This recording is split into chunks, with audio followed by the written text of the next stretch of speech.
Okay, so today we are talking about the order of operations. So before we get started on practicing some problems, I want to very briefly go over those operations. P is for parentheses. Now, it is very important for us to know in this class, pre-algebra, and then once you get into algebra next year, that it's going to sometimes be more than just the parentheses that you see. Sometimes you will also see brackets, and brackets have like the squared off edges. And then sometimes they'll also use a fraction bar, where you have stuff in the numerator and you have stuff in the denominator. And you have to figure out what is my numerator, what is my denominator before then you do that fraction, which is dividing. So even though we say parentheses, we do mean all of those things. Those are all grouping symbols. So most of you know PEMDAS, right? You've been taught PEMDAS. But some people teach GEMS, G-E-M-S, because the G is for grouping symbols. So it includes all those things, not just parentheses. So if you ever hear GEMS, that's probably what people are talking about. Now, the E in PEMDAS, there's also an E in GEMS, because the next thing is always exponents. Exponents. Nothing really else to add about exponents. You know what they look like. Now, in PEMDAS, you have M and then D. However, in GEMS, you just have an M, because they want people to know that the M and the D go together. The M and D are multiplying and dividing, and we need to remember to do multiplying and dividing from left to right, just like we read. So, multiply and divide left to right.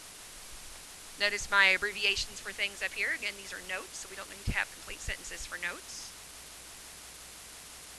And then for PEMDAS, our last two letters are A and S for add and subtract, and that also is from left to right.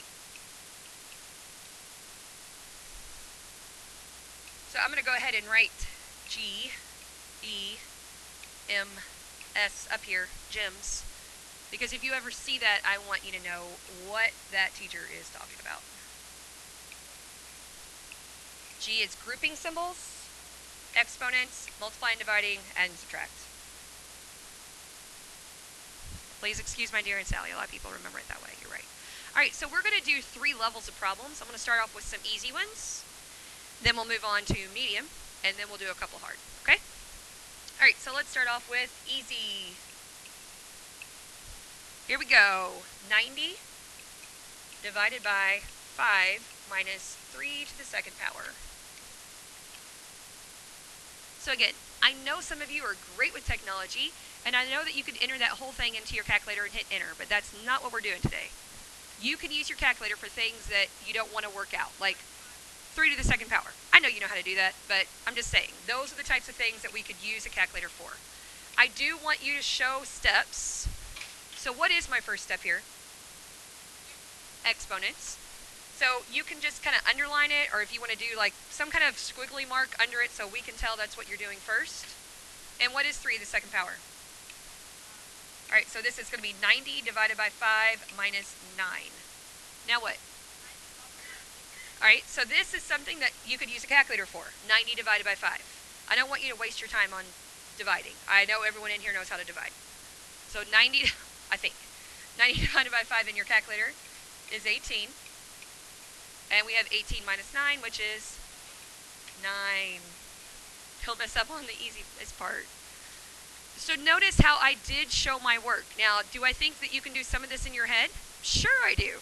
But you need to be able to show your work. And that's something that some of you need more practice on showing your work than actually knowing how to work out the problem. Can you, Emma?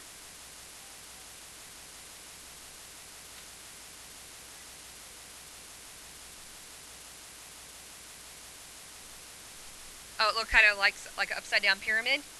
She said if her teacher told her to keep her work neat, then when you're finished, it kind of should look like an upside-down pyramid. Mine does, and I didn't even think about it. All right, let's do one more easy problem, then we'll move on to a harder problem.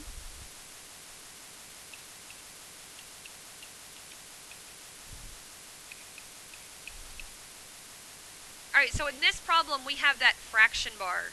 So a fraction bar is a grouping symbol, meaning you need to figure out what's on top, then figure out what's on bottom before you worry about that fraction bar. So what is in our numerator? 13 plus 11 is? 13 plus 11 is 24. I thought someone just said 4.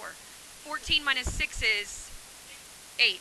So we have 24 over 8. Now, we know in pre-algebra, algebra on up, that this is really division. So we're doing 24 divided by 8, 3. Okay? What if I had words for you? If I said sum of 17 and 4 squared. So the first thing we should probably do is write the problem, correct? What do we know the word sum means? Addition. So 17 plus, what does 4 squared mean? 4 to the second power.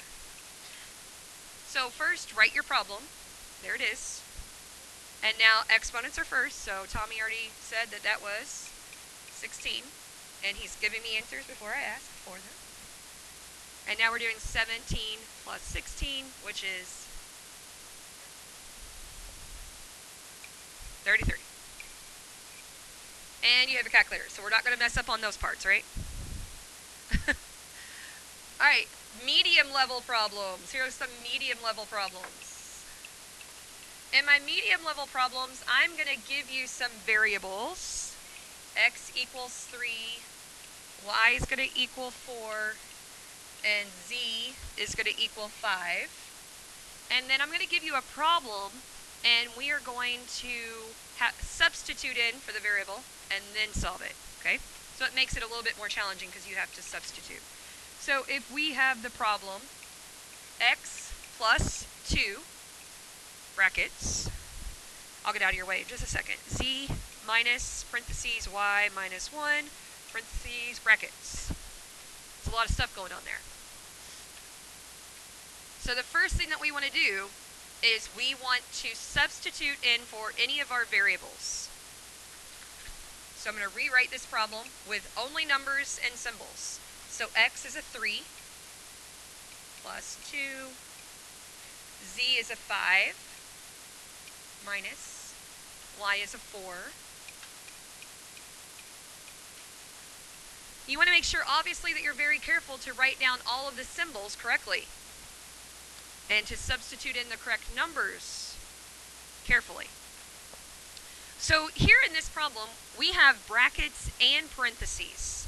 So the first thing we do is look inside those brackets, 5 minus parentheses 4 minus 1, and inside the brackets we need to do our parentheses first. So 4 minus 1 is 3.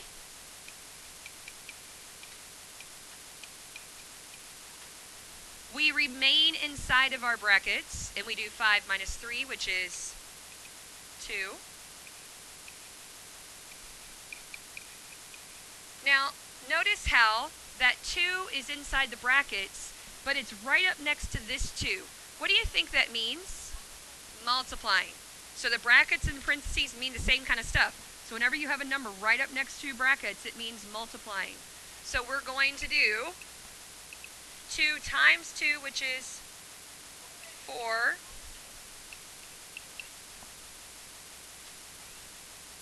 And now we're finally adding on. This 3's been hanging on this whole time. Now we're finally able to add it on to the 4. Final answer is 7. Please make sure that we're always boxing in our final answers. Alright, I'm going to have you do one on your own like this. I'm going to use my same variables. So I'm going to get rid of this problem. And again, I want you to try this one on your own. Let's do the problem. Parentheses, X plus Y to the second power minus 3.6. Okay, here we go. So first thing, I'm going to substitute in for my numbers. I have inside my parentheses 3 plus 4. And then I have this part back here. So, parentheses first. We have to add before we do our exponent. Okay, so inside those parentheses, 3 plus 4 is 7. So I have 7 to the second power. That's 7 times 7, which is 49. And then 49 minus 3.6 is what?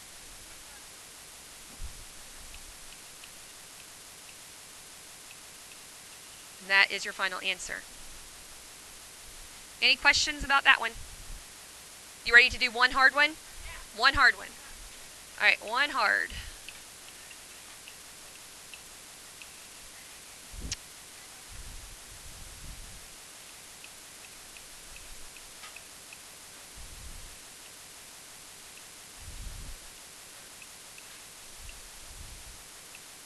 I'll get out of the way. Hold on.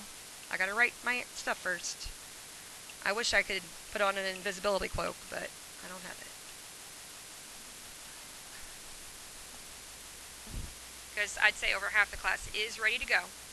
So first thing that I see is I have brackets, and then inside the brackets I have parentheses. I'm going to be looking at these parentheses first, this first set, and inside that first set of parentheses I have exponent. So I'm going to do the 0.2 to the third power first.